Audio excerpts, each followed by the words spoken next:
میرے آقا مدینے والے مصطفیٰ صلی اللہ تعالیٰ علیہ وسلم کی ذات وہ ہے کہ ان کی سیرت پر جب بھی کسی نے قلم اٹھانے کی کوشش کی، جب بھی ان کی ذات پر بات کرنے کی کوشش کی، بیان کرنے کی کوشش کی، سچی بات یہ ہے کہ لکھنے والا ہو یا بولنے والا ہو وہ حیران ہو جاتا ہے، وہ ایک طرح سے کہتے ہیں نا زچ ہو جاتا ہے کہ میں بات کیا کروں، کس صفت پر بات کروں، کس کمال پر بات کروں۔ اللہ کریم نے نبی پاک علیہ السلام کو ایسا با کمال بنایا، ایسا جس کو کہیے کہ عروج عطا فرمایا کہ جس آپ کی صفت پر بات کریں، آپ کے جس کمال پر بات کریں تو عقل حیران ہو جاتی ہے۔ بڑے بڑوں نے قلم اٹھانے کی کوشش کی، بڑے بڑوں نے بات کرنے کی کوشش کی۔ شاعر مشرق لکھتے ہیں نا، لوح بھی تو قلم بھی تو تیرا وجود الکتاب، گنبدے آب گینا رنگ تیرے محیط میں ہوا، عالم آب و خاک میں تیرے ظہور سے فروغ، ذرہ ریگ کو دیا تو نے طلوع آفتاب۔ ذرہ ریگ کہتے ہیں ایک ریت کے ذرے کو حضور آپ نے تو طلوع آفتاب بنا دیا۔ وہ مکہ پاک، وہ مدینہ طیبہ جو ریگستان ہے، مگر قدم مصطفیٰ تو کیا مدینے میں لگے ہیں کہ آج طلوع آفتاب بنا ہوا ہے۔ پیرس، یورپ، امریکہ، UK جدھر بھی دیکھیں عاشق رسول کہیں بھی ہے، اس کا دل مدینے کے لیے دھڑکتا ہے۔ جس کو نبی پاک سے نسبت ہوئی، ذرہ ریگ کو دیا تو نے طلوع آفتاب۔ بلال حبشی حبشہ کے غلام تھے، مگر نبی پاک کی نسبت ہوئی تو آج عاشقوں کے امام بن گئے۔ جس صحابی کو دیکھیں، جب نبی پاک سے نسبت ہوئی، آج ان کا نام لیتے ہیں تو ہمارا سر ادب سے چھپ جاتا ہے۔ نبی پاک کا بلکہ کمال میں آپ کو بتاؤں، اس زمانے میں تو جو نسبت جنہیں ملی ان کو عروج ملا ہی ملا۔ آپ نبی پاک کی نسبت کا کمال دیکھیں کہ آج more than 1400 ایئرز ہو گئے ہیں میرے آقا کو دنیا سے پردہ فرمائے ہوئے، آج بھی وہ نسبت کا کمال دیکھیں کہ آج بھی جو نبی پاک کا نام لیتا ہے نا، سرکار کی شان بیان کرتا ہے، سرکار علیہ السلام کے عشق کی بات کرتا ہے، سرکار سے محبت کی بات کرتا ہے، آج بھی لوگ اسے پلکوں پر بٹھاتے ہیں، آج بھی اسے عروج مل رہا ہے۔ آپ دنیا بھر میں ثنا خانوں کو دیکھیں، آپ نعت خوانوں کو دیکھیں، آپ ان علماء کو دیکھیں جو نبی پاک کے عشق کی بات کرتے ہیں، آج بھی لوگ انہیں اپنی پلکوں پر بٹھاتے ہیں، آج ان سے محبت کرتے ہیں، ان کو عزت دیتے ہیں۔ وہ شاعر لکھتے ہیں نا کہ ان کے جو غلام ہو گئے وقت کے امام ہو گئے، نام لیوا ان کے جو ہوئے ان کے اونچے نام ہوئے۔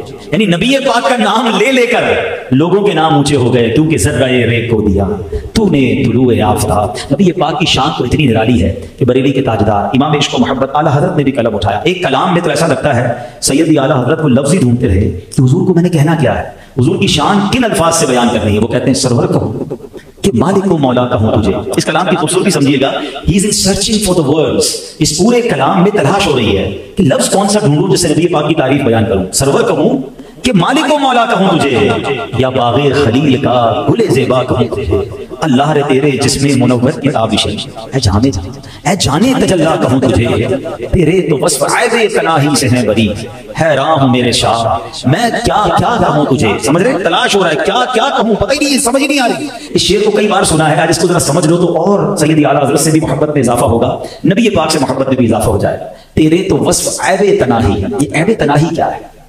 مثال کے طور پر میں آپ سب کے ہاتھ میں ایک کاغذ دوں اور آپ کو کہوں کہ جناب جس شخصیت سے آپ بہت زیادہ پیار کرتے ہیں ذرا اس کی کمالات لکھیں، اس کے اوصاف لکھیں، اس کی اسپیشلٹیز لکھیں۔ تھوڑی دیر لکھنے کے بعد آپ پیپر بھی واپس دے دیں گے، قلم بھی واپس دیں گے۔ کسی کے پیپر پر 10 خوبصورتیاں لکھی ہوں گی، اچھی باتیں لکھی ہوں گی، کوئی 15 لکھ دے گا، کوئی 12 لکھ دے گا، بہت خوبصورت ہے، بہت بااخلاق ہے، بڑا خیال کرنے والا ہے، بڑا اسمائلی فیس ہے، 5 7 8 10 15 دیٹس اٹ۔ یہ جو آپ نے واپس کیا نا، میرے رضا کہتے ہیں یہ تو بات ختم ہو گئی نا۔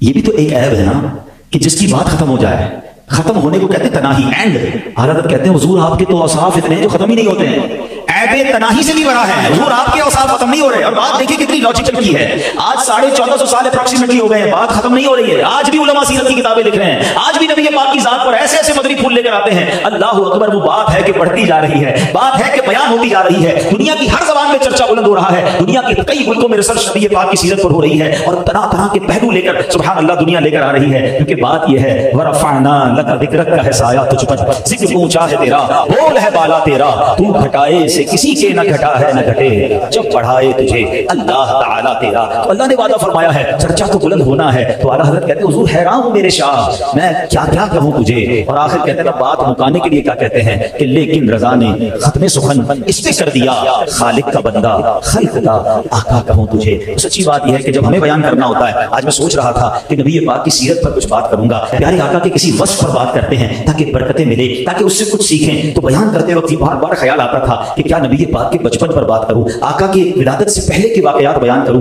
یا پیارے آقا علیہ السلام کی ولادت کے وقت کے کمالات کی بات کی جائے، بچپن کی بات کریں، مکی زندگی کی بات کریں، یا ہجرت مدینہ کی بات کریں، یا مدینے جا کر نبی پاک کی زندگی کے جو واقعات بیان ہیں وہ کریں، معراج کی بات کریں، یا شق صدر کی بات کریں. کتنے واقعات ہیں میرے آقا کی زندگی میں. نبی پاک کے حسن و جمال کی بات کریں کہ پیارے آقا کے حسن اخلاق کی بات کریں، نبی پاک کی شرم و حیا کی بات کریں، یا پیارے آقا کی جود و سخاوت کی بات کریں. عقل حیران ہو جاتی ہے کہ سرور کائنات کے بارے میں کیا کیا باتیں کی جائیں. مگر آج میں نے ایک ایسا ٹاپک منتخب کرنے کی کوشش کی ہے، ایک ایسا موضوع نبی پاک کی سیرت سے تلاش کرنے کی کوشش کی ہے کہ جو میری اور آپ کی زندگی میں روز پیش آتا ہے، اور شاید اس پر اگر ہم عمل کرنے والے بن جائیں تو بہت سارے پرابلم ہمارے حل ہو سکتے ہیں. کیونکہ ہم میں سے بہت سارے وہ ہیں جو اس کام میں دن رات مبتلا ہے. اگر ٹھیک کر لیں تو کمال ہو جائے گا، اور ٹھیک نہ ہو تو بربادی ہو سکتی ہے. وہ کیا ہے؟ وہ ہے گفتگو، وہ ہے بات چیت. آپ کو معلوم ہے میرے آقا کیسے گفتگو کرتے تھے؟ آج میں نے جو ٹاپک سلیکٹ کیا کہ ہم کیوں نہ آج نبی پاک کی گفتگو پر بات کریں، پیارے آقا کے الفاظ پر بات کریں، نبی پاک کے انداز پر بات کریں. آئے ہائے میرے آقا پتہ ہے کیسے گفتگو فرماتے تھے؟ ہم صلی اللہ علیہ وسلم میں شعر بھی پڑھتے ہیں. اعلیٰ حضرت نے اس دہن مبارک اور اس گفتگو پر جو بات کی ہے نا کہ سنو باتیں کیسی ہوتی نبی پاک کی. اعلیٰ حضرت فرماتے ہیں وہ دہن جس کی ہر بات وحی خدا. میرے آقا جو فرماتے ہیں وہ اللہ کی عطا سے ہوتی ہے، وحی خدا ہوتی ہے. وہ دہن جس کی ہر بات وحی خدا، چشمہ علم و حکمت پہ لاکھوں سلام، جس کی پانی سے شاداب جانو جنا، اس دہن کی تراوت پہ لاکھوں سلام، جس سے خاری کنویں شیرے جاں بنے، اس زلال حلاوت پہ لاکھوں سلام. وہ زبان جس کو سب ان کی کنجی کہیں، اس کی نافذ حکومت پہ لاکھوں سلام، اس کی پیاری فصاحت پہ بے حد. نبی پاک کی گفتگو کی فصاحت، اس کی پیاری فصاحت پہ بے حد درود، اس کی دلکش بلاغت پہ لاکھوں سلام، اس کی باتوں کی لذت پہ لاکھوں درود، اس کی خطبے کی ہیبت پہ لاکھوں سلام. وہ دعا جس کا جوبن بہارے قبول، اس نسیم اجابت پہ لاکھوں سلام، جس کے گچھے سے لچھے جھڑے نور کے، ان ستاروں کی نزہت پہ لاکھوں سلام. مسکراتے کیسے تھے؟ جس کی تسکین سے روتے ہوئے ہنس پڑے، اس تبسم کی عادت پہ لاکھوں سلام، جس میں نہریں ہیں شیر و شکر کی رواں. میرے آقا کا گلا کیسا تھا، باتیں کیسے تھی؟ کہتے ہیں بڑی میٹھی بول، کچھ کسی کے بارے میں کہتے ہیں بہت میٹھا بولتا ہے. آؤ اعلیٰ حضرت کیا کہتے ہیں میرے آقا کیسے گفتگو فرماتے ہیں؟ جس سے نہریں ہیں شیر و شکر کی رواں، اس گلے کی نظارت پہ لاکھوں سلام. ایسی باتیں ہوا کرتی میرے آقا علیہ السلام کی. آئیے کچھ حدیثیں سنتے ہیں. نبی پاک علیہ السلام کے بارے میں آتا ہے کہ پیارے آقا علیہ السلام، حضرت ابو دردہ کہتے ہیں کہ میں نبی پاک کو دیکھا کہ آپ محو گفتگو تھے، اور آپ علیہ السلام گفتگو کرتے ہوئے مسکرا رہے تھے. آپ گفتگو فرماتے ہوئے کافی مسکرایا کرتے ہیں. حضرت ابن عباس فرماتے ہیں کہ میں نبی پاک علیہ السلام گفتگو فرماتے تو آپ کے دندان مبارک سے گویا نور نکلا کرتا تھا. سبحان اللہ. تو مسکرا کر گفتگو کرنا یہ بڑا سنت ہے. ایک بار حضرت ابو دردہ کی جو زوجہ ہے ام دردہ رضی اللہ تعالیٰ کہتی حضور میں دیکھتی ہوں کہ آپ جب بھی مجھ سے بات کرتے ہیں بہت مسکراتے ہیں. اب یہ بڑی عجیب بات ہے کہ بیوی شوہر سے کہے کہ آپ مجھ سے بات کرتے ہوئے بہت مسکراتے ہیں. آج کل تو ایسی خوش نصیب بیوی کمی ہوگی، شوہر سارے شہر میں مسکراتا پھرتا ہے مگر بیوی کے سامنے نہیں مسکراتا. حالانکہ ہمارے حسن اخلاق اور ہمارے اچھے کردار کا زیادہ حقدار ہماری فیملی کے لوگ، مگر وہ بیوی کہہ رہی ہے، وہ زوجہ کہہ رہی ہے کہ حضور آپ جب مجھ سے بات کرتے ہیں مسکراتے ہیں، اس کی کیا وجہ ہے؟ ابو دردہ کہتے ہیں بات یہ ہے کہ میں نے جب بھی نبی پاک کو دیکھا ہے صلی اللہ علیہ وسلم، آقا نے جب بھی مجھ سے گفتگو فرمائی ہے میری طرف توجہ فرمائی، نبی پاک مسکرایا کرتے تھے. میرے آقا اتنا مسکراتے تھے. پہلا سبق ہے، بیان بھی کرتا جاؤں گا، گفتگو کی بات بھی ہوتی جائے گی مگر امپلیمنٹیشن بھی تو کرنا ہے، کچھ تو سیکھنا ہے. تو مسکرانے کی عادت ڈالیں. یہ وہ خزانہ ہے یقین کریں جس میں خرچہ نہیں ہوتا مگر سامنے والے کے چہرے پہ بھی مسکراہٹ آ جاتی ہے، اس کے دل میں آپ کے لیے جگہ بن جاتی ہے. مسکراہٹ چابی ہے، یاد رکھیے گا، دل میں داخل ہونے کی.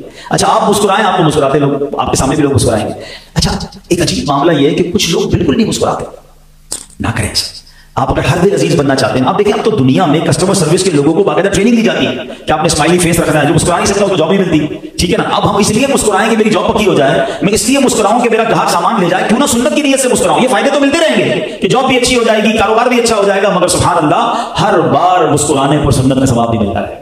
مسکرانا بھی صدقہ ہے، حدیث پاک میں آتا ہے. ارے مسکراتے جاؤ ثواب کمائے جاؤ، لیکن نیت کیا ہو کہ میں سنت کی نیت سے مسکرا رہا ہوں. اتنا بعض اوقات تو لوگ جو ہیں وہ منہ سجائے رکھتے ہیں، وہ کہتے ہیں نا پتہ نہیں کتنے دن ہو گئے مسکرائے ہوئے. تو ایسا نہ کریں. اچھا آپ کو مسکراتا چہرہ اچھا لگتا ہے، آپ مسکرائیے، آپ بھی اچھے لگیں گے. اچھا کچھ لوگ ہوتے ہیں جو کہتے ہیں یار پتہ نہیں سارے لوگ دوسرے سے ایک دوسرے سے باتیں کرتے ہیں، مجھ سے کوئی باتیں نہیں کرتا، شکایت کرتے ہیں مجھ سے کوئی دوستی نہیں کرتا، پتہ نہیں کیا ان لوگوں کو مجھ سے میرے قریب کوئی نہیں آتا.